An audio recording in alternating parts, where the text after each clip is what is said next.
coffee to give that little bit of crackhead energy that the people love, apparently. I'm just kidding, no. And I've got my chocolate milk. Ah, shit. That's what I wanted, but I just saw coffee and I was like, ah, That's shit. enough. Yeah. So, Okay, it's recording. Okay, good. I just it froze for a moment. I was like, fuck, not again. Okay. All right. All right. Whew. Oh my god. Lots of stress. All right. The little countdown in my head and we'll be good to go. You know, the usual.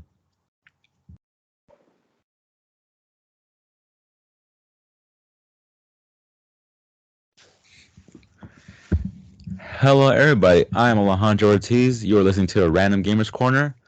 I'm joined by my co-host Mason. yes, sir. Hell yeah.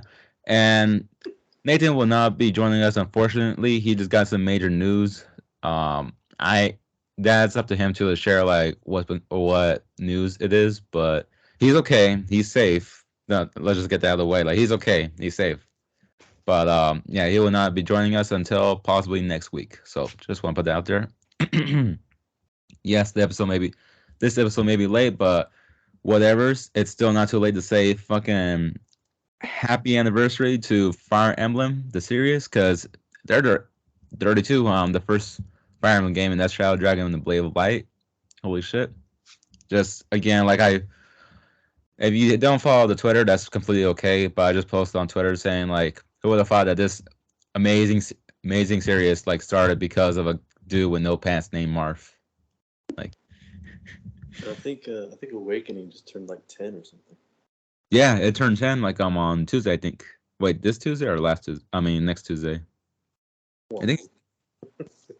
Uh, it happened or it did not. It just it's about to happen. That's all you gotta need to know. And honestly, how freaking cool that the series still stuck around, especially after Awakening saved its ass. Like, thank God, or else we wouldn't have Three Houses and Three Hopes soon enough, and just pretty much any other game in general after Awakening. So, thank goodness for that. For just first off, Mason, how have you been? Like, tell the audience like how's the gangsta been chilling? How's what doing? How the gangsta's been chilling? The gangster, you, Like gangsters been chilling. yeah, Oh, you. thugging about. Fucking just doing me. How about you, Mr. Host? Host with the most. What does that even mean? But anyways, moving on from that. The hostess I've with been the doing. most. Yeah, I don't know what the most part is about, but I'm doing good. I've been doing really good. It's just I've been playing the hell out of Fire Emblem Sacred Stones. I'm so damn happy. I'm just like beating the hell out of like some certain villains, and all I can say is, my God, they deserve it. Like some of them are just like straight up monsters. And then but then there's this one certain scene. All I'm gonna say is just this one word. If the Fire Emblem fans that know about this certain scene, well, I mean know about the certain scene, but what I have to say with just this one word, darling. That scene kind of like creeped the shit out of me, especially when they like. Okay, I won't say more, but except just this little part. They turned off the music just to kind of like magnify how fucked up the situation is for like a certain couple, and that's all I'm gonna say. Like, if you want to look up a YouTube video about it, go for it. Just know that the implication is just pretty messed up overall, and I was thinking like, wow. I mean, I knew this scene was gonna pop up eventually, but I was still not ready for how creeped out and icked out I was gonna be. So there you go. Fire Emblem is good with its creepy shit. It is. It really is. Like, you think like, oh, Fire Emblem Three Houses was pretty bad with like the child testing and such, but there could be some more creepy, messed up shit on, well, pretty much like the Game Boy Advance and pretty much like other eras of the Fire Emblem games, especially J- shit, it's right there. I gotta look. I think it was like Thrasher 7076 or Thracia 776. Genial Weapon. Did you say Thracia? I pronounced it wrong, didn't I? I don't know how it's pronounced. Oh, That's just weird. well, Thrasher 7076 or Genealogy of the Holy War. But I think we're talking about Genealogy of the Holy War for this. episode. And before I jump a bit more further, I'm doing good. I played the hell out of Sacred Stones. I'm almost halfway done with watching Johnny Cash's movie Walk the Line. Fucking love it. And fucking hell, it's one the 2 hours and a half kind of movie, but I love it. I'm loving it. Oh, what else I've been up to? Yeah, I just been chilling honestly. I've been doing really good, and yeah, I'm doing good. I'm just trying to get a bit more fit because I just started like looking at my body. I was like disgusting. Do better. So I'm trying to do better. But I was like looking at the fucking boxing bag yesterday 2 days ago. Oh damn! If you didn't hear that crack, that was my wrist. So Damn, dude. I know it's in the cast right now for the audio listeners. But yeah, I just started punching back because what else are you gonna do? Kick it? Well, you Maybe get that's why that your too. wrist is in pain. Maybe, but weirdly enough, like it was like hurting a lot, and I decided like fuck this. I just punched the punching bag out of spite, and all of a sudden it made it feel better. I was like, well, that's weird, and I decided like started doing a couple more punches, and apparently it felt like a lot better. I was like, maybe I should do this on a regular basis, but I haven't done that yesterday and today, and now it's like all of a sudden like fucking hurting like crazy. I'm just thinking, okay, maybe I need to make it like a regular kind of training thing, or whatever. I don't know. This just goes to show kids violence is the answer. Yes. As long as it's like safe violence. Or you're trying to like save somebody that's close to you, then you're pretty much a Fire Emblem character. Congratulations. But um yeah. So pretty much the topics for this episode, folks, is us doing our first take on pretty much introducing new Fire Emblem characters. Well, technically new because there's always gonna be characters that already got ults or so on before they got their base form inside Fire Emblem Heroes. Mhm. So this is kind of like for the Fire Emblem Heroes fans and pretty much the fans that just want to like laugh at some funny shit because we have pretty much Kim Kardashian or one of those fucking Kardashians uh, crying about their sex video coming up on Roblox of all things, and I think their kid already found out through that.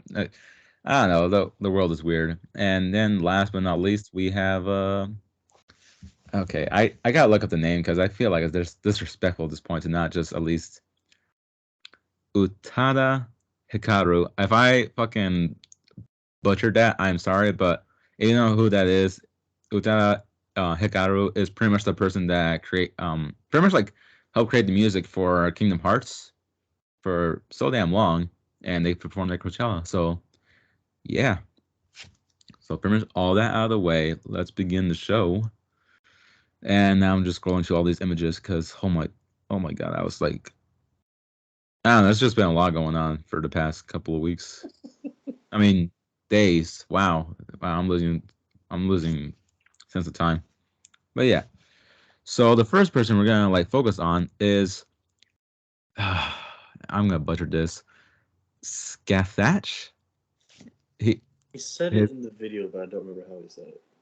oh It was fantastic. like skates or something. I don't remember, but he said it in his debut video. Skatata. Well, we apparently his name was pronounced differently in the original game, but people were saying like, oh no, like that name wasn't supposed to exist in the first place. So it's just like a weird classic case. Wow, weird classic case. Fuck the fucking tongue twisters.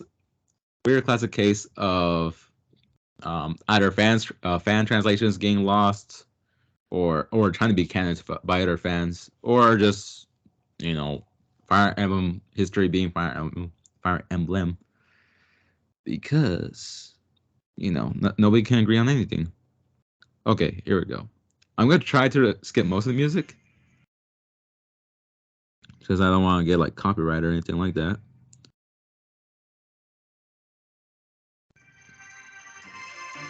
My name is Skahak. I am Larce's twin. You heard that? Yeah. Scott Hawk. What kind of...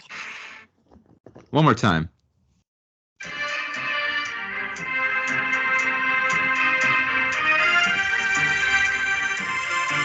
My name is Skahak. I am Larce's. Stop. Scott Hawk. I thought you said like Skycock. I was like, what? Sounds like a Scott Hawk. Well, it's flying dicks.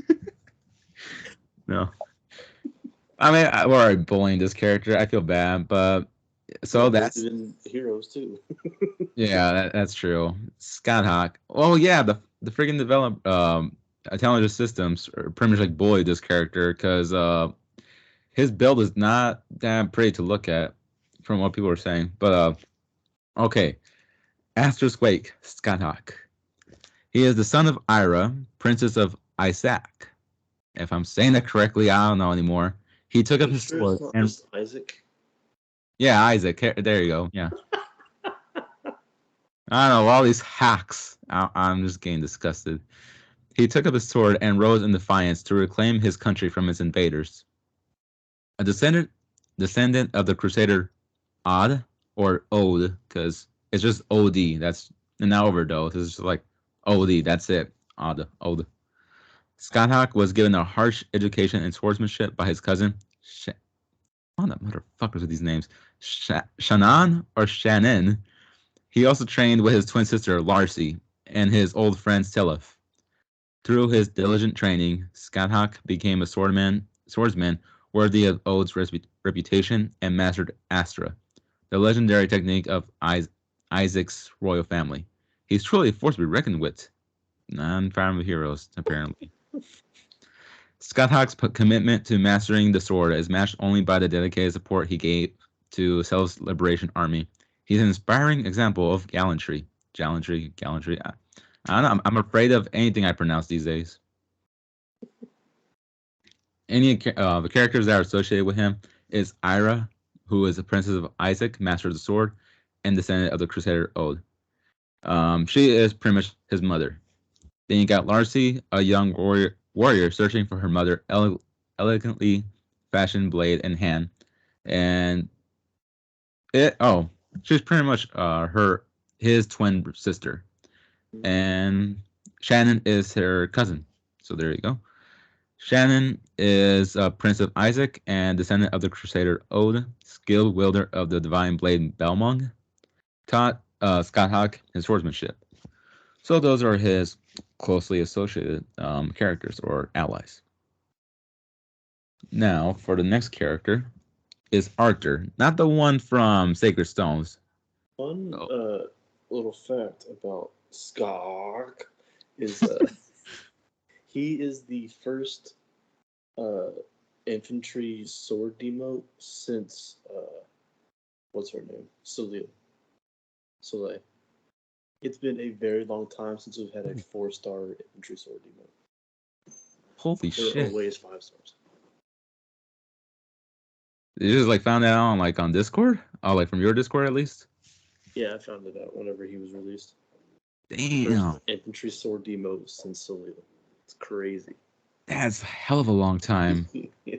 And we have a lot of red stars. Fuck. Red units. Yeah. Holy shit. That's great. Well, there's your fun fact right there. Now, for Arthur, the one from Genealogy of Holy War, I'm assuming. Now, the one from Sacred Stones. He is a mage who was brought up in the remote countryside of Solis. He is Teltu's son. Teltu. Okay. I got it right. And he is a descendant of Thrud. Fucking all these names. One of the Crusaders who saved Jugdrol from the threat of Lopter. What the fuck? I feel so bad. Like I know, like they were trying to go for a specific kind of theme or like it goes with a kind of culture thing. And I'm just like butchering all of these. You're Arthur, American, you're allowed to. Weapon? You're American, you're allowed to. Yeah, at least for the time being, before someone said like, "Hey, I'm gonna kick your ass," but something else, I'm gonna say like, "What?" But yeah,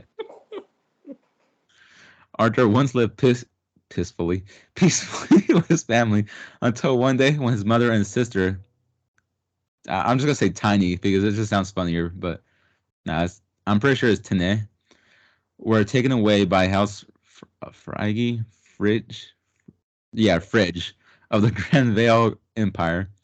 Time passed, and once Arthur had grown into a young man, he left Salis on a journey to find Teltu and Tene. During his search, he met Selef and joined the Liberation Army, only to finally encounter Tene in the ranks of the opposing army. On the battlefield, he managed to convince Tene to join him, and brother and sister were finally reunited. Oh. That's good, because there's too much bloodshed in these games. I'm just kidding. I'm not. I feel like I should have put a spoiler alert for this game, but you know what? You kind of like How old is this game?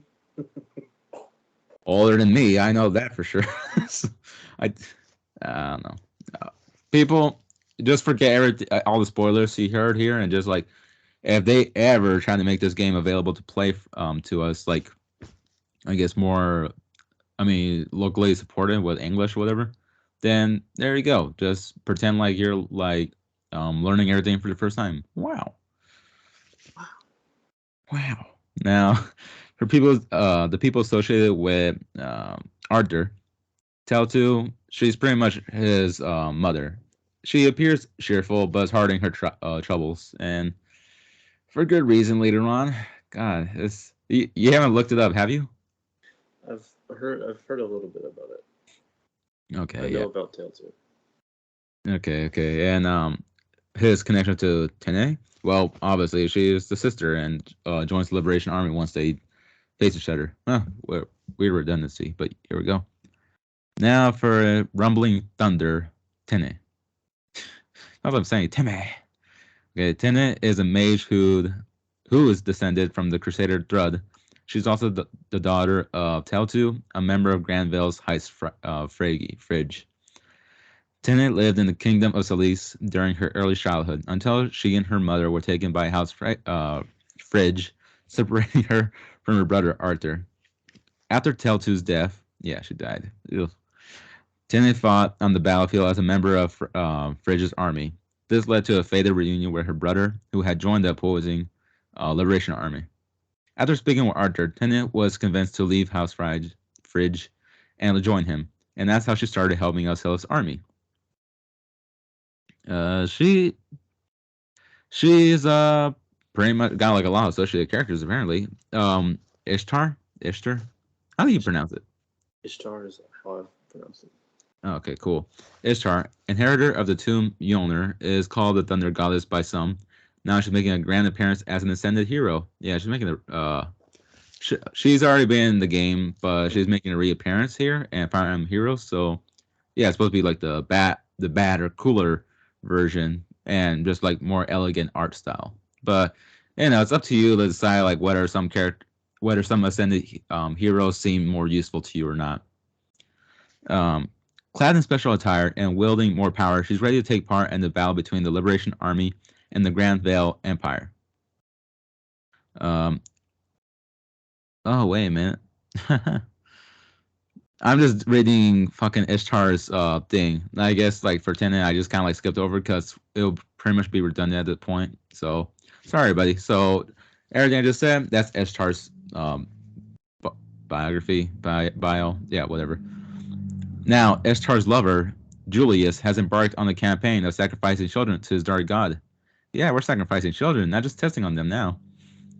Unable to bear the sorrow, she worked against him to help the children to escape. In fact, the stuffed toys she's carrying and the flowers in her hair are actually gifts from the children she helped. These heartfelt gifts are more precious to her than any treasure.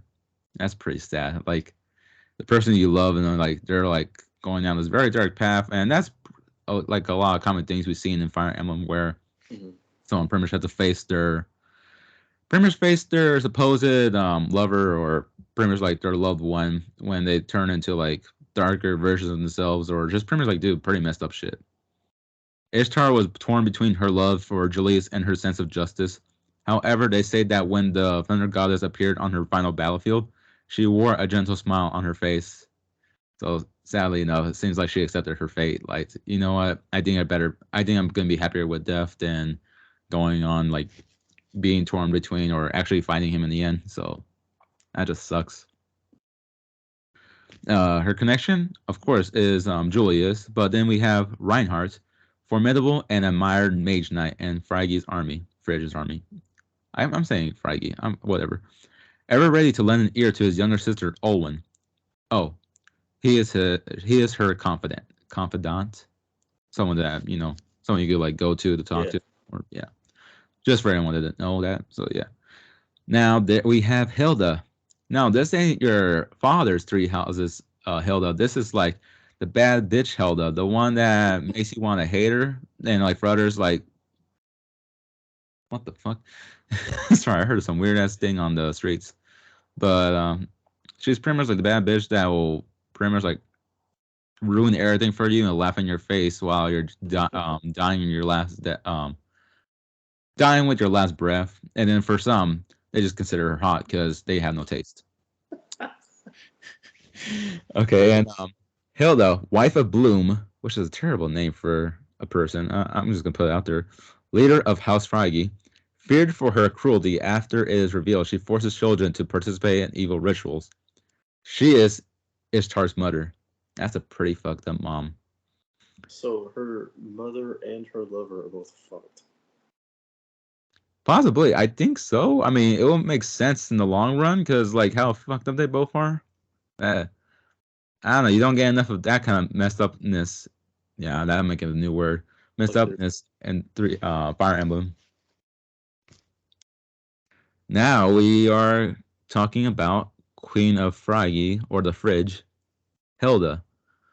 Hilda is a member of Jogdrol's House of Baltimere, descendants of the magic-wielding crusader Fjalar? Dear Lord, I know there's some Fire Emblem geek that's just like fuming at the neck right now, like wondering like, how dare you exist to like mispronounce every single thing. Like, please step down, never do this again. Moving on. She married the reigning Duke of Ridge, who ruled the Grand Vale Empire's territory in northern Thracia, and later gave birth to 2 children. Hilda's response to Grand Vale's liberation army led by Seliph was cold-blooded, to say the least. Not even Teltu, her sister-in-law, escaped her cruelty, and this ultimately led to Teltu's death. So this bitch pretty much like tortured her until she became depressed and died from her depression. I'm pretty sure her wounds as well. So yeah, Jesus, I know. Hilda carried out her orders without a second thought, even when they were as inhumane as the child hunts. Despite her cold nature, she also has a natural aptitude for fire magic, making her even more of a dangerous threat to the forces that opposed her. So, yeah. Crazy person. Yep. And, yeah. Other than that, it's really messed up for what she did. So, for Adele too, she pretty much like helped her kid like escape to safety, but after I think Bloom found her and was like trying to take her back to Ishtar. So what happened was that she made sure that her children like left before like that happened, but they got separated unfortunately in a way, and she pretty much like got taken into, of course, like got taken into imprisonment with Hilda. Got tortured a lot to the point where she became sad, depressed, or wounded to the point that she died after imprisonment for so long, not knowing whether her kids are still alive or not. So, yeah. So, and what makes it, I don't know. I just noticed that like a lot of people were looking forward to like fighting this bitch, Hilda, because well, they have it right, especially the Telltale fans. I mean, I freaking made like a crappy meme that's saying like, oh, like that scene from Family Guy where Stu was like, if it was gonna take that bitch down, it's gonna be me. Mm-hmm. Yeah, I freaking I did like a very bad edit where I put Del2's face on there with the sniper rifle. And like when Hilda's Grand Hero battles arrive tomorrow, and it was like on Reddit. That shit got a lot of hits, so I was like, hey, cool. um Yeah, it's just crazy with everything. And so I did find the original name for this guy, Scott Hawk. And somebody asked, what happened to his name being Ulster? Someone said, I think given Miranda is Princess of Ulster, the kingdom, they decided not to give him the same name as to have less confusion, probably. And then someone else commented, that plus his name was never Ulster in Japanese anyways. So there, for anyone that was like wondering and was kind of new about the character in the first place, there you go.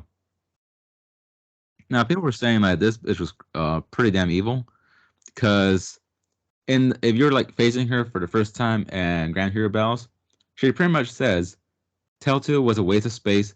I made her life miserable and I would do it again. So this bitch is relentless. Like that's pretty fun. What a good game. I'm like Fire Emblem. It's all about fun with swords, right?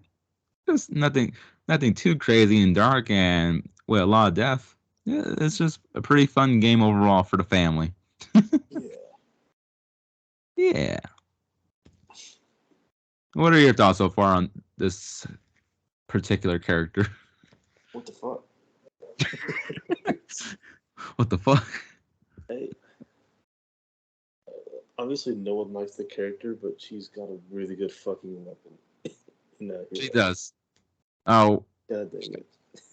someone was already like showing her off, and I was just thinking like, yeah, they're making this bitch like hard to kill if they if you were like really angry at this person, but like they're gonna make it work for it to like kill her off and any battle whatsoever. I was like, damn, okay then. And yeah, just from what pretty much like all the descriptions, this pretty much like seemed more, the banner is more filled up with family of Ishtar, Skahak, Tene, and of course, wait a minute, I feel like I messed down some, Arthur? huh? Arthur?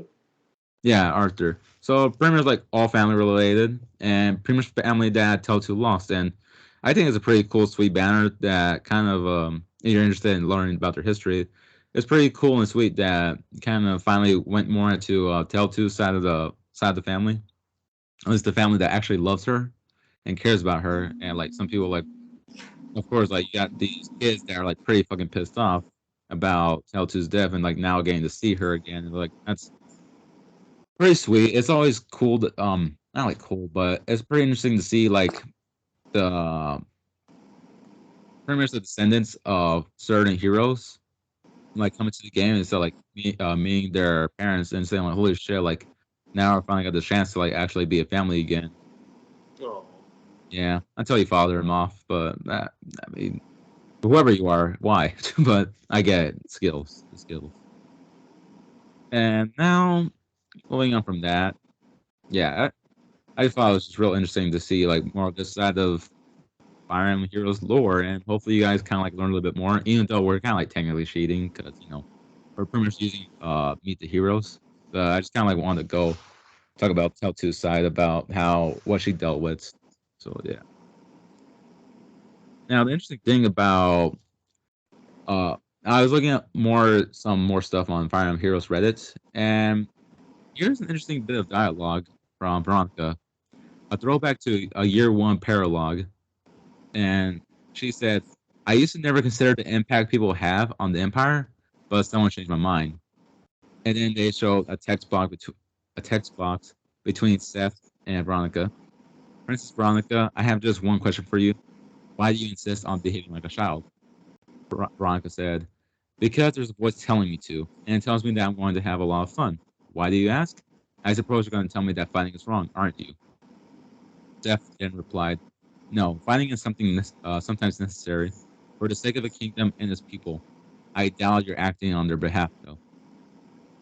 And now Veronica says, the current time Veronica, like in the latest chapter, they said a ruler's purpose is the service of their people.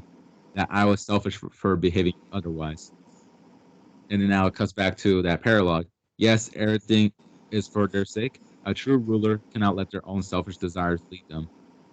So I found that pretty cool. Like they made like a very if you were like a first year player, then Fire Emblem Heroes, then you would know like how long this goes back. And even that person that's on the side to look back and see now, like, oh yeah, this clicks. Now, all of the pressing fun fact, well, not so fun, but pressing fact about Zelda's stats and PRF is primarily preferred weapon. If Zelda carries no skills except her preferred weapon, and she triggers the debuffs, that's a blue mage with 27 resistance, she will deal exactly 39 damage. L2 is a blue mage with 39 HP, and whose base hit gives her 27 resistance. So, in other words, she will pretty much get killed by Hilda. And yeah, some people actually do the math saying like, oh, so what you're saying is, canonically, she could kill her off with just one hit. I was saying like, fuck. Oh, yeah. I love the pressing fun fact. Wow. Oof, dude. Um, I'm sorry if I seem like I don't have my thoughts clear. It's because I just been like looking through all the screenshots trying to make sure that I got like the right stuff in mind to like keep talking about. Oh, sorry, folks. And here's something that I did. I know like Kobe asked this on the tweet about like, oh, Fire Emblem Warriors talk. But I was saying that for a different episode because I know that you haven't personally played Fire Emblem Warriors. But he did ask, and I feel like this could be something that you and I could like easily answer. What remix song? Wow, what the fuck? What remix song are you most excited to hear? And on a scale of 1 to 10, how much do you want a completely different story? And he's talking about Fire Emblem 3 Hopes. So what was the first part? What remix song are you most excited to hear? Remix. Yeah. Oh yeah, you haven't never listened to the music for Fire Emblem Warriors, huh? No. Oh, you're to hear this precious world. You would think like, holy shit, Fire Emblem would be so much better with so much more rock music involved. But yeah, I love that song and tweet about I think twice. I was like, I just really love it. Um, but for me personally, it will either have to be between Heaven and Earth or Nemesis song God Shattering Star. Like here I'm like either one of those will be such a fucking banger and be just like having like either mixed in with some other songs that still match with the theme of like the whole rhythm and everything, or there's like much more longer, maybe even metal infused into the song. Like that would be fucking. Get some rap in there. Imagine. Oh, like it's like their own different language inside there, and like they're rapping, and it's like I don't know what the fuck he's saying, but damn, this shit goes hard. This is sweet. Yeah, saying like it's just a made up language, and like they're just talking about like how to properly toast some bread. You know, yeah, you put the shit like and saying like, wait a minute, no, that's the microwave. You put it in the toaster, and then stuff like that. I don't know where I'm going with that. You put it in the microwave? What the fuck? Yeah, then he made them. Then the person who made the song, like that's why they hear like the little scratch noise on the thing, thinking that's a little remix. But honestly, it's just like him realizing his mistake, and now saying, "Oh yeah, put this in the toaster, not the microwave." I don't know. I mean, what? I don't know. Apparently, the lyrics for "God Shattering Star" is like Poland's way of talking. So I mean, Poland's ancient language or whatever. There you go. I don't know. What about you though? What song would you like to hear like remixed or I don't know, even a different cover? Honestly, probably just like the monastery background music. See if that Mm-hmm. gets like updated at all. So it's not boring. They're pretty cool. I can see that. I can see that happening, especially. I mean, it'd be pretty hilarious if you're like going around. You're just like calmly asking a student like, "Oh, would you like to have food? I mean, have a meal together." All of a sudden, the music starts getting pumped up, And he's just like, dun, dun, dun, dun. Like, Hear someone screaming in the mic. he's like, and the student you're asking is like, yeah, sure, I'll go. You know, Like, have all some happy. time. That'd be hilarious. And the second part of the question was, and on a scale of 1 to 10, how much do you want a completely different story? I was sort of, We're getting a different story. yeah, we are getting a different story, but I think maybe he's like saying like if we're gonna be going down the same sort of route we did for Three Houses, where first we choose a house, then after a while of like bickering around, all of a sudden we deal with a time skip, and now like Violet gets awakened, stuff like that. Like nothing too something is still very familiar but different still now that we're dealing from Shiznit's side of the story. Yes, I'm calling Sheds Shiznit. You okay? Don't hear you're in pain. It's my hair. Oh, okay. So have you thought of anything, or you just like I'm sorry. Wait, what was the question? like how I know it was like pretty late, but like, how much do you want a completely different story from like the usual thing Oh, I for? want it 100% different. I don't want anything to be the same. Same here. I mean, I it'd be want pretty Violet to be the enemy throughout the entire storyline. And in the end, he just like takes command. He's like, "All right, you're all my bitches now." Like, he's dead right there. Like, I know, like, there's two genders, but like, I'm just saying he because That's it's the just more one easy. you Huh? mostly. That's the one you like choose most of the time. Yeah, like they just show him the most in the trailers. Like, sorry, I guess. Uh, yeah, I'm pretty. Like from I guess an 8 is like how different from the story that I wanted to be. I don't know. Like, I feel weird going against Byleth. I'm like, that's my homie right there. Like, we went through some shit. Saw, saw like El Padre Gerald die, and then we saw ourselves turn into like half demigod or whatever. I don't know, like how half you can go with God level, and then depending on what route you chose, you see a lot of your students die. So that it changes you together. Together, it changes you.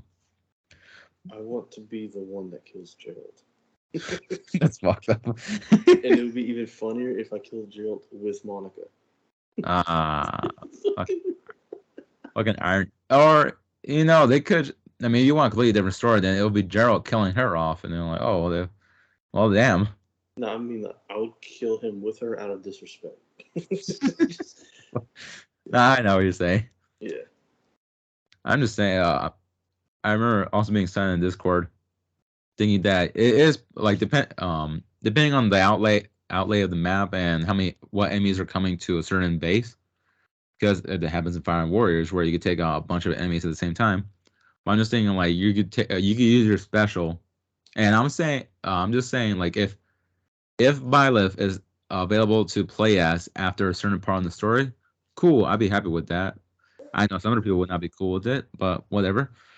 Um, I would find it pretty cool to play as them, and then like being able to use their special or awakening special to pretty much like take on Death Knight, Nemesis, Solon. This the other dude, the white the other very pale dude with white eyes. I forgot the name. The guy that gets killed off by Dimitri very easily in his route. Like he didn't even notice that he avenged his family in the map against Elogard, Mhm. and like you could just take them all on at the same time with that special, and that would look so damn cool. Just saying like, oh yeah, this is power right here. I don't know. It's just hard to describe like how fun it is to be fucking playing in Fire Emblem Warriors. But again, I know some people will say like, that game fucking sucks. Like, what are you talking about? Because I remember asking a question on Mino, probably a huge mistake.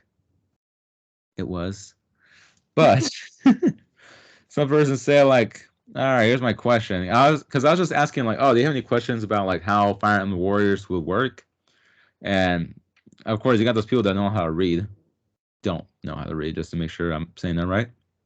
Saying like, when will we get an actual Fire Emblem game and not this filler shit? I'm like, that's a fucking Fire Emblem game. Like, why are you in the Fire Emblem community if you're gonna hate Fire Emblem for whatever they put out? Like, I I get it. Like, it doesn't seem like another main. Well, I mean, I'm putting in this quotes main entry.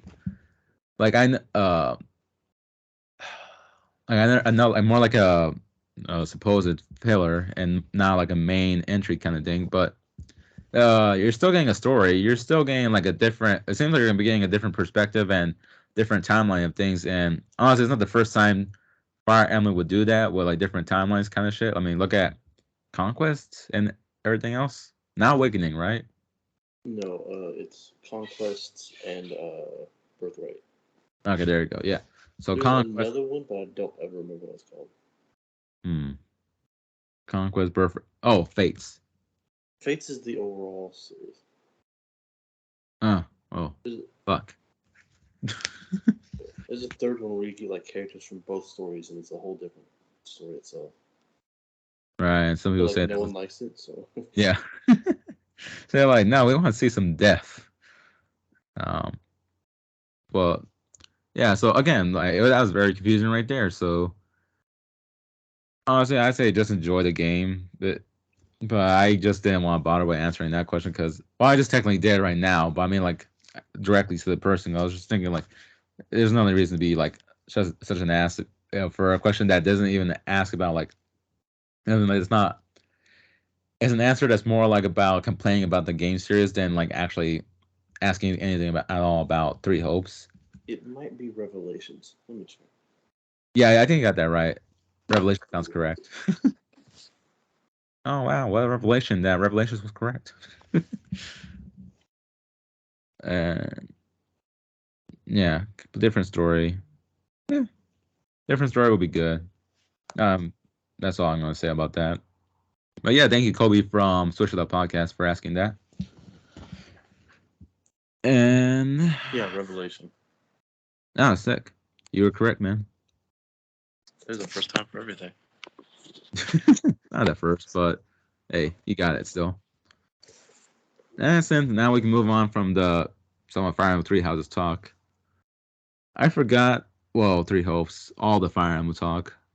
I just kind of forgot that some bit of news happened um recently. Shit, when was this? On Tuesday? Oh, on Tuesday. Always some shit on Tuesday. Apparently, the news from Stefan Sotillo. I'm pretty much mispronouncing that wrong. A worker says Nintendo of America violated their right to organize and has filed a National Labor Relations Board complaint against them and a hiring firm. Nintendo had largely avoided the industry's labor scandals, but an investigation will follow. And pretty much like the right to organize a union or anything like that to like stand up for pretty much employees' rights. So, oh boy, and it ain't a normal month until you hear some kind of weird controversy about Nintendo once again. And then someone said, I know 80% of these replies are just people saying, watch Nintendo drop a direct next month, so we'll forget about this. It's fucking horrible, but I'm laughing because it's how fucking true it is. Because it's true. Like, if you ever, like, I think it's fucking sad, like, whenever you hear a controversy from Nintendo, at that point you're gonna expect it dropped. I think that's why people like start saying like, "Oh, we're gonna have a drop soon." And I was like, "Why?" I'm like, "Oh, there's a controversy going on, so I'm excited for the drop." And like, that's a little fucked up, don't you think? And like, yeah, but we're getting a drop, so we'll forget about it soon. And I was like, "Damn." And yeah, someone asked like, "What does it mean, right to organize?" And essentially, it means to form a union of workers in order to fight for better wages, hours, working conditions, etc. News mean that Nintendo is supposedly preventing its workers from doing so, which is bad. So there you have it. There you have it, folks. It's pretty fucked up. Yeah. Well, what could I do about it? I mean, they It's fucking make Japan. Fire Shit's Emblem. weird over there. It is and it's not like I could say like, oh man, I don't want to support them, but like, fuck, they're making Fire Emblem, so makes like the awkward situation where like I gotta play their games because damn, it's just hard to resist. I mean, at least I can still get the Nintendo 3DS like off of other people, not Nintendo itself anymore. But like they won't have certain games on it anymore. What a fucking major fat veiny sickly L. Like the fuck you mean you're gonna like take off the eShop for some of these things, and that's why I'm really trying to get the 3DS like hopefully this year, so just so I could make some downloads, because I really want to try Awakening. Yes, even the shitty Fire Emblem games that people are saying that is not good, but Which ones? well, apparently Revelations. Oh, Yeah, I mean, I just don't care. I love Fire Emblem. I want to try it out, even the bad ones, the parent bad ones. There's this one where you could win the game if you just like stood still for like a good couple of hours in game. I'm just saying, like, it's a very old Fire Emblem game, but I forgot which one it was. I'm not sure if it was Gaiden or one of those. But there's so many Fire Emblem games, and I think we just don't know about some of them that much, just because like again, translations just don't work unless you're a major geek that wants to do it. Like, so, fucking salute you if you keep trying to make those games happen. Ooh, now, controversy aside, which is a very sucky ass controversy. I can't even talk anymore. controversy.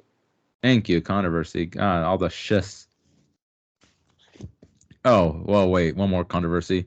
Netflix officially adding commercials. It's the end of an era for Netflix. While the service has long been praised for its lack of ads and commercials, Netflix is reversing its course on the matter. On Tuesday, Deadline reported that Netflix co-CEO Reed Hastings said that ads will soon be incorporated into the service. And all I can say is that is ass. Like, why? Why are they paying They're more? going up for subscriptions. What happened? Their prices are going up for subscriptions again. Yeah, like, Money. just fantastic. I mean, I see ducks right behind me. On like again, for the all listeners, you don't see my backdrop. It's just pretty much ducks, and it's supposed to make me happy during these sad times. But no, it ain't working. I'm sorry, little ones. But yeah, I was just thinking that. Well, I don't want to be paying much more for Netflix because again, one, the prices rising just suck.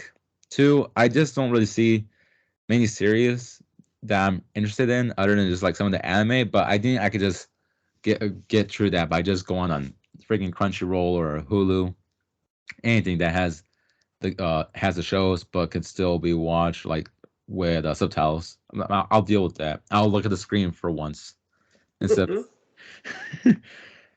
instead of just looking at my phone while I can hear all the talking going on, hear all the horse. Dear Lord. So yeah, Netflix, Nintendo taking L's. What else is new? Another L that's being given is Kim Kardashian threatens to sue Roblox over sex tape, and Did you already say that? huh? Didn't you already cover that? No, I just made a quick reference to it, but not like actually spoke Oh. about it with you. So yeah, if you didn't know, apparently someone made someone on Roblox made some weird map or whatever, where I think they were just giving some kind of ad thing where or trying to give like some kind of link or whatever to I don't think it's not into the actual video, but to alluding to the fact that Kim Kardashian has a sex tape with some random dude. I forgot who the fuck it was. I Ray don't J? care. Who? Pretty sure it was Ray J. Oh well. He's a rapper. Well, thank you for knowing. Like I asked why, you know. I don't know what she's mad about. That's the whole reason she's famous. Honestly, true. I'm like again, like I told you earlier as well when you said that, it's just so people only feel bad about their consequences or their actions from the past once their children like starts to able to like know this shit or actually remember things for more than a couple of days. not saying like kids are dumb, but it was just like again, like as we grow older, like our memories like start to get better. But then after we become teenagers, our memories turn to shit again. It's a weird process. I don't know. Maybe I'm just not taking enough Sudoku. I don't know. I'm trying to look up this video right now where I freaking saw how the funny delivery, where she was like calling Kanye. She was like, "Yeah, like it's on Roblox." Let me see.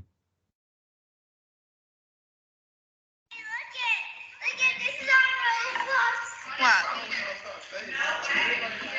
Who made that? Who made that? Let me see. Click on it. Oh, hold on. Oh shit. Chloe, you look at this. What? Let me see. I can put a pillow in the chair. Chloe, come here. I feel like you're the only one that would understand. Okay, I'm coming. I'm not sure what this means. This is a character on Roblox, what it says. What? I know, that's why I said. That's not my person. That's a game. Oh, it's a game? Oh, well, then we're suing them if it's a game with my name and picture. There was a picture of my cry face, and then I looked at it, and it said something super inappropriate, like Kim's new sex tape. No, it was an inappropriate thing that popped up on his Roblox about me. That says they're leaking something that someone said. This is supposed to be unreleased footage from my old sex tape. The last thing that I want as a mom is for my past to be brought up. Okay. Years This later, on TV. especially when it's this big party and my whole family's here. This is some real embarrassing shit, and I need to deal with it. And I will deal with it. I just cannot believe this is happening right now. What is it? Said this bitch. But I Come on, bro. Good lord. I agree Oh, to I swim. think right now, yeah, it's a room, and it's like her fucking face like crying, like all the whole room is just like remember like her crying face, saying like, "Oh, it's on Roblox." Oh, there we go. It's okay. It's okay. Here's the phone call. Okay, though. It's not. On Roblox. It was on Roblox yesterday. The thing popped up, and he started laughing. I was like, "Mommy, look!" It was a picture of my cry face, and it was a game that someone made of Roblox. And it said "Kids Sex Tape." When you clicked on it, thank God he can't read yet. And it's like, over my dead body, is this shit gonna happen to me again? I just want it gone. Oh my god. It's fucking Roblox. I mean, are we terrible people? Oh my god. Yeah, definitely. But this is funny. I don't know. People will leave comments down below or send hate mail on Twitter if you think we're assholes for like this. In the video where she was like whining about it being on Roblox, did she make the same crying face as the one that was in the room? It almost looked like the same face. And weirdly enough, I did not see her. I did not see her tears. I'm just thinking like it's weird when people like got a lot of makeup on, they can't cry, but they want to cry. So it's just like, it's just like make them really squinting hard. It's like, ah. Oh my goodness, the world is weird. I'll just put that down there like right now. If you didn't know that, you know now. If you don't know, no. I will say that I feel like they shouldn't have it accessible to children where you can view an ad of Kim K's sex tape. I feel like children should be able to see that, but YouTube. I mean, let's face it, YouTube has such a weird algorithm, such a weird double standard where they will put like the most sexual ads out there right there, like on the damn screen. Yet if you like had the words fuck or other words like that, and then like or show like a bit of skin on one of your YouTube videos, but it's not like bad skin, and all of a sudden it's what's it called? You just get banned or your channel is in trouble or some shit like that. Like even for like 1 second of music video that you only have playing the background by accident. Like it's not even your fault, and you still get in trouble. Like it's crazy. It's crazy. I mean, who knows? Maybe our podcast episode will be okay, but like the video version will be in danger now that now that I use some of that Kim Kardashian audio. But again, I didn't even show any video whatsoever. The phone is facing towards me, so only I could see it. But I mean, I'll give an update in the next episode if something like that happens. Ooh. Um. Yeah. Moving on from that fucking hilarious moment.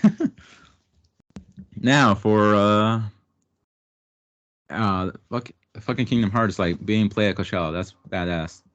I'm not a big Coachella person, but I just know that it's always a fucking win whenever you know gaming music gets played at cool ass ceremonies.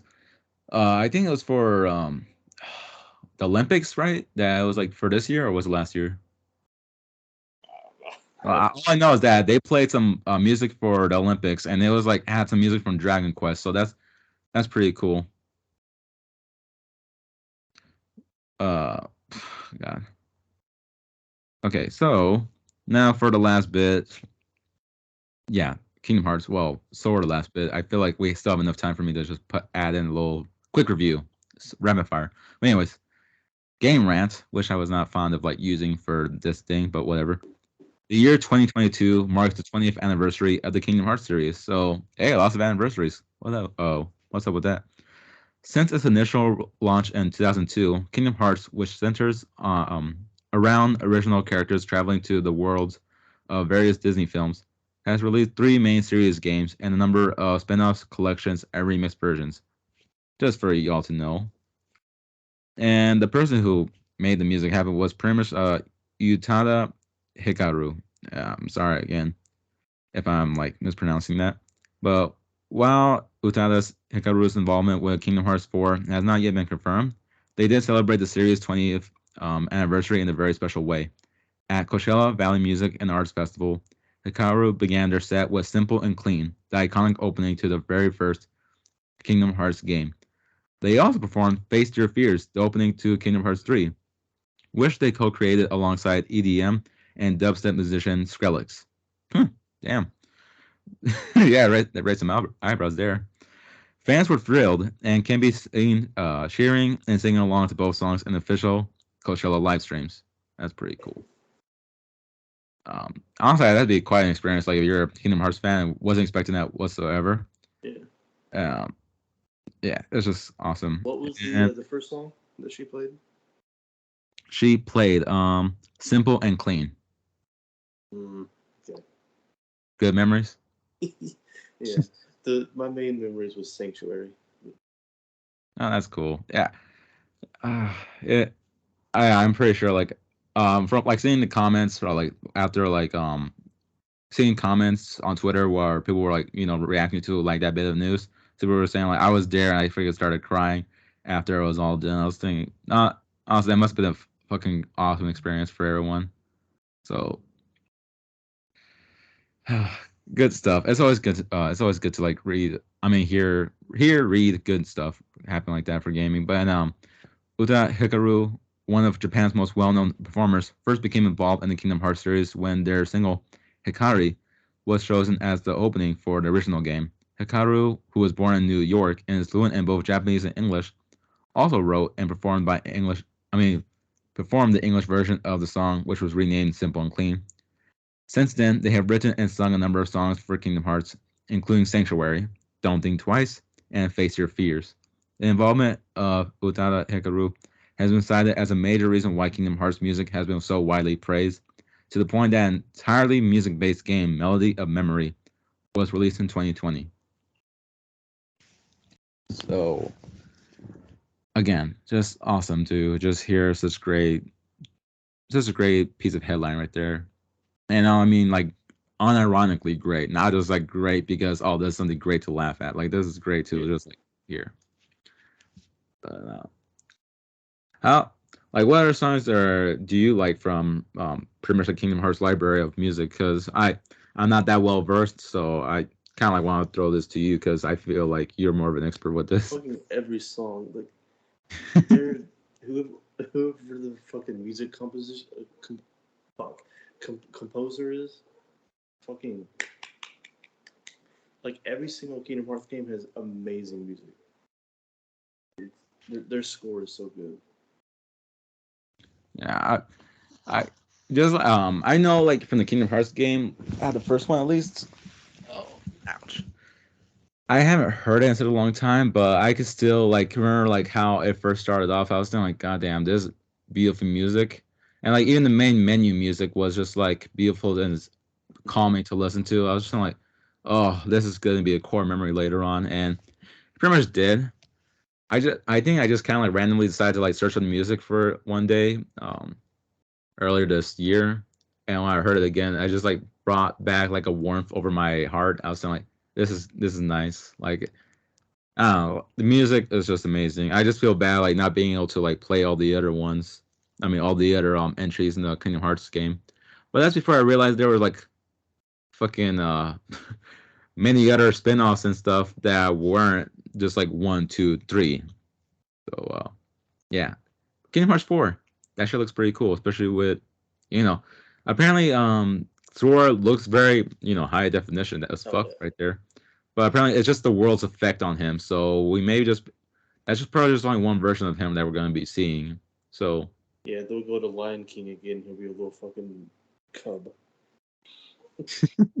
yeah, I can't wait. Like I feel bad though because I haven't finished Kingdom Hearts 3, but I'm on the Toy Story planet. So yeah, I really need to get on that shit. I really They're do. still very early in the game. Fuck Like, me. if I remember right, Toy Story is not that far in the game. Okay. Shit. Like, so much to play and so much cutscenes to watch. Dear Lord. I mean, the cutscenes are beautiful. Don't get me wrong, but my goodness, they could take a bit of your time. Like my girlfriend, she tells me that she would skip some of the music. I mean, some of the cutscenes. My bad. She would skip some of the cutscenes. And I'm just like, what? No, you're supposed to like watch the story. But then like after a while, watching it for a while, so I'm like, fuck, this is taking forever. So yeah, There, I already kind of like bit me back. Wow. there's some cutscenes, especially, and I remember this when I was doing the Pirates of the Caribbean level. Uh-huh. It it's basically just the movie scene, is what it feels like. Like it feels like they didn't incorporate Sora, Donald, and Goofy into the worlds very much. Like Right. it just felt like it was watching the movie basically.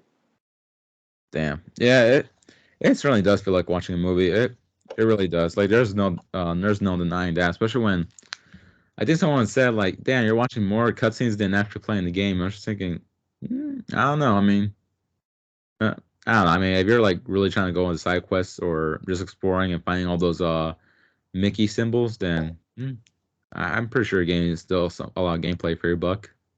But that's just me. And again, I haven't finished the game. And the little quick thing I just want to throw in there before like we finish up with the episode because we only barely finished an hour, so that's pretty cool. That's awesome. We able to cover all of that weird, crazy, dark stuff. It's because um, Nathan isn't here to give us like 8 backstories. I miss him, but yeah, you're right. Like he's like, oh man, that's because fucking what would be something that he would like say like someone stole his idea or something like that. Like, oh, I told fucking Disney to write that music for me, but no, they went with that other person, so I'm pissed. It starts going on about that. Speaking of Nathan, buy his book. Oh yeah, American but Icarus. look, Available American online. Icarus, Was it like 15 or something like that? 15.99. 59.9. Imagine, like, whoa, wait a minute. And then you can also buy the ebook. What are those called? Audiobooks Yeah, for a little bit cheaper. yeah. So, and that will support him more, ironically enough. So, yeah, buy his books right now, today. Yeah, American Icarus. his usual demands. We rely on you, the listener and viewer. All right. Okay. The very last part for this video. and I just wanted to incorporate this into this episode because I realized we were doing really good on time. So, MLB The Show 2022. I'm not gonna lie, it was pretty weird to see the PlayStation logo show up on my Xbox. I was just saying like, huh, makes me feel nostalgic in a good way. Like it didn't make me feel like I'm not like those people that just fanboys. Like if I ever get the chance to play a PlayStation game or something like that, I would do it. And I'm not saying like, oh, Xbox sucks. It's just like I love games. I love like the multiple genres that you can get into, especially with different consoles. And I just love games. Like that's a major part of my identity. Not sure that's sad to say, but fuck you if you think it's sad. I'm living a happier life. Fuck you. Like I'm living a very happy life with games. Like if you kind of like got judgmental, saying like, "Oh, you're sad" and stuff like that, like, you should be feeling sad about how you are mad about someone living a passion that's not hurting anybody, and that's a lot of people that do that. I'm not saying everybody. I'm saying like there's like plenty of people that actually smarter than others, but and I'm not gonna bug anybody, it's just me. But yeah, uh, yeah, it's pretty cool to see the PlayStation logo show up on the screen, and I was just thinking, oh, that's fucking cool. One day. Well, yeah, oh, for anyone that's wondering, like, if you don't really know sports game, MLB The Show 2022 is pretty much like Major League Baseball. And it was a Sony exclusive kind of game until some weird contracts started like falling over, or falling out, whatever the hell terms you want to use. But it didn't last as long as I look at TV shows Canadian about the game just is playing better because I love TV shows Canadian. Uh, no, starting on MLB The Show 2021, players accused Sony Interactive Entertainment and San Diego studio of making the game available on Xbox Game Pass for declining sales and increasing Game Pass subscriptions to the premium installment. It's a meddling aside by MLB to make it multi-platform since MLB 2K15 as the last multi-platform simulation baseball game for otherwise Sony's license to revoke and move to EA Sports or 2K Sports as either of exclusive simulation license. The co-publisher MLB Advanced Media decided to make it available for Xbox players. So I think they were trying to like make it, multi-platform for a very long time, but contracts and again executive meddling gets in the way, and they just kind of say like, hey, why are we still doing this? Like we're kind of like losing a bit of money when we're like the only good baseball game. Yeah, and after playing RBI, yeah, I'm not gonna lie, like it was a bit more arcadey, but it kind of made me feel nostalgic. I'm not gonna say like, oh, it's very terrible, but like compared to MLB, like you're not getting the that fuck, I forgot what way to call it, but you're pretty much like missing. Uh, I'll call it just like the fucking razzle dazzle. There, let's just call it that. But then there's the trope for last of its kind for MLB The Show.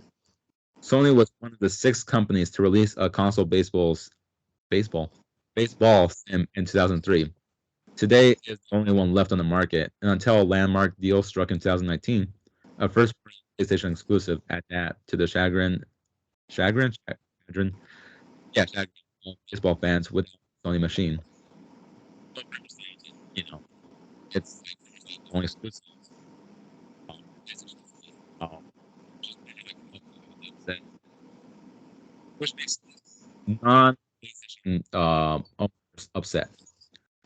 And unlike cases in other game genres, this is not due to a league exclusivity deal. Everyone else bowed out due to time lapse from a prior exclusivity deal and the odds EA, or games and sales, 2K and Microsoft, and studio closures, which is Acclaim and 3DO, and escalating license fees. EA, there you go.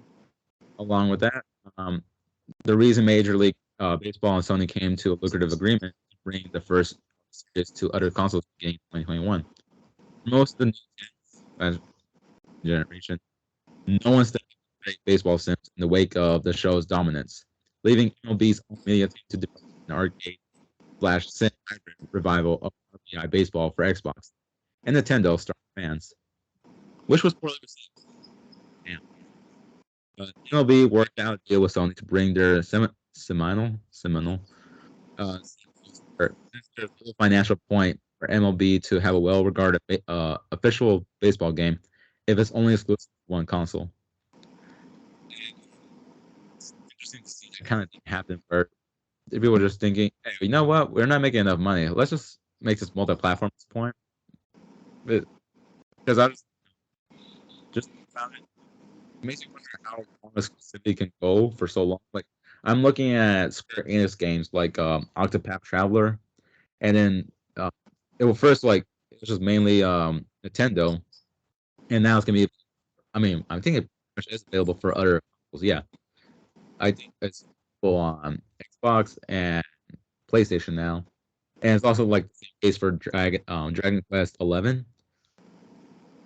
And it's a great game, by the way. I just haven't finished it as well. Shame on me twice again. And it was like Nintendo only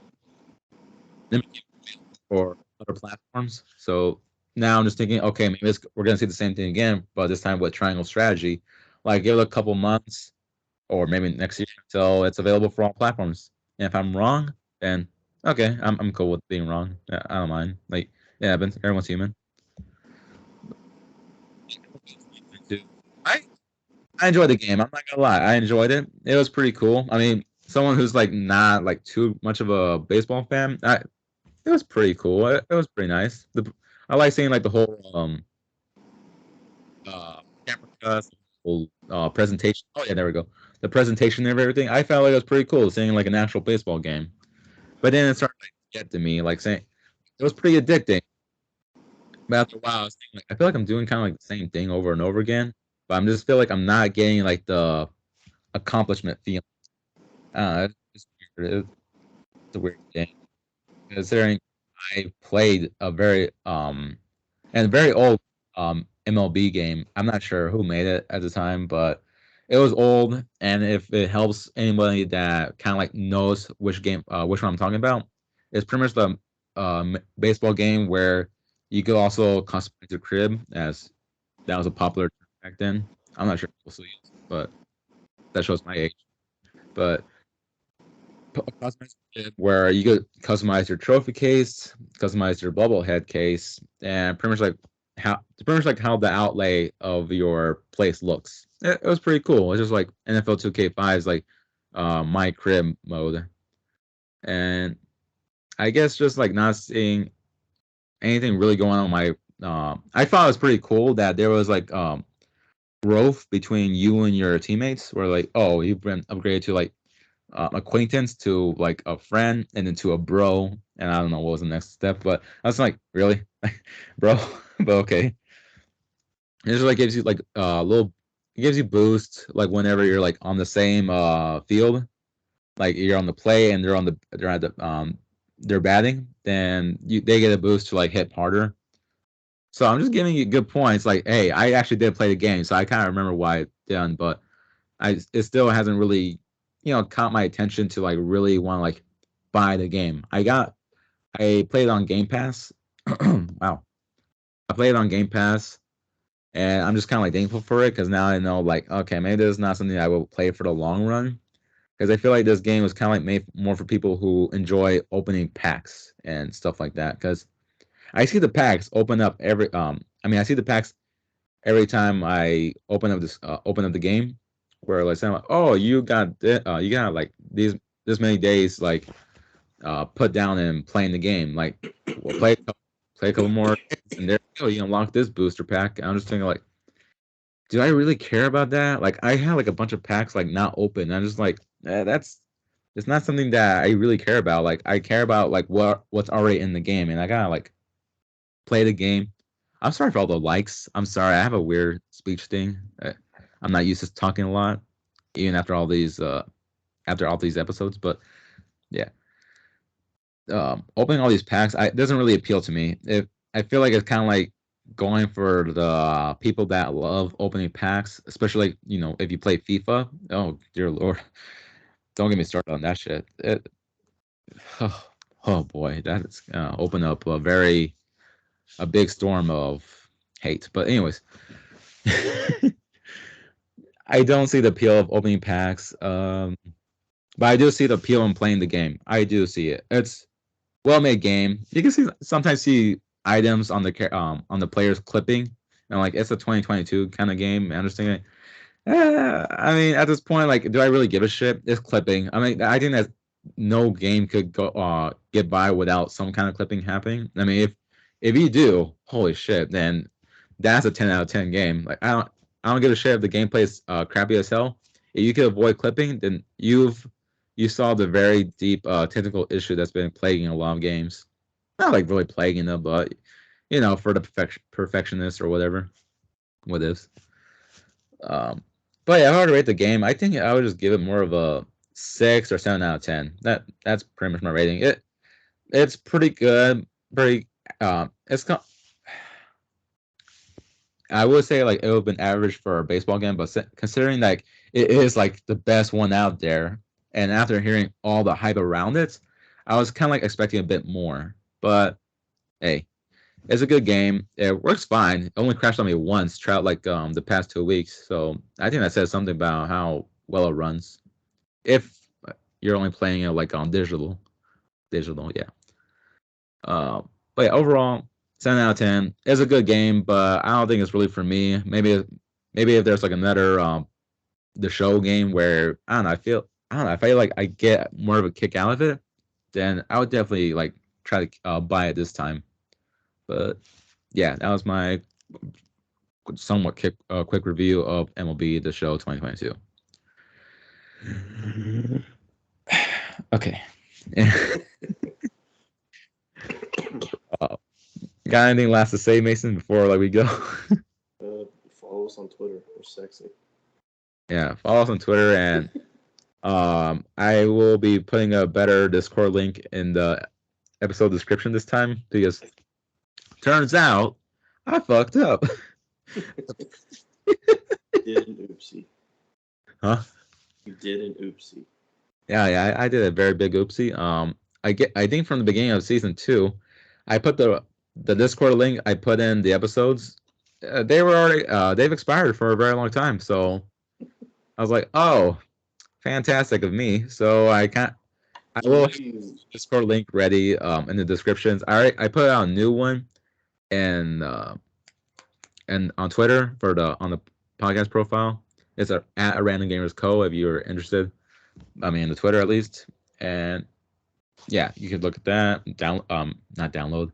Click on the link and I don't know, just talk with us if you feel obliged to do so, or just make a listener request. We have the listener request section right there. Just like, if you got any specific things that you want us to cover, like honestly, like we're more than open. We just got like a lot of content right now because Fire Emblem 3 Hopes is like really building up, especially with my knowledge of Warriors.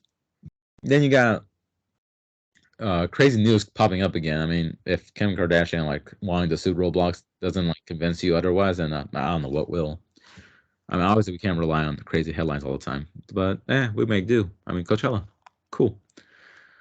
But yeah, thank you for listening. I'm not gonna try to drag this on any longer than I already have. Thank you for listening. Go buy Nathan's book immediately, or don't. Like it. It's up to you, of course. Like don't financial situation we understand. But yeah, as Mason said, follow us. You sexy people or us sexy people. Either way, vice versa, or whatever. Yeah, and thank you for all the listens. Like we've pretty much made it past 800. Holy shit, you guys are crazy. And yeah, we hope you enjoy the next episode and many more to come. Thank you all. We appreciate you all, and have a good night, everybody, or a good day, whichever one. Peace.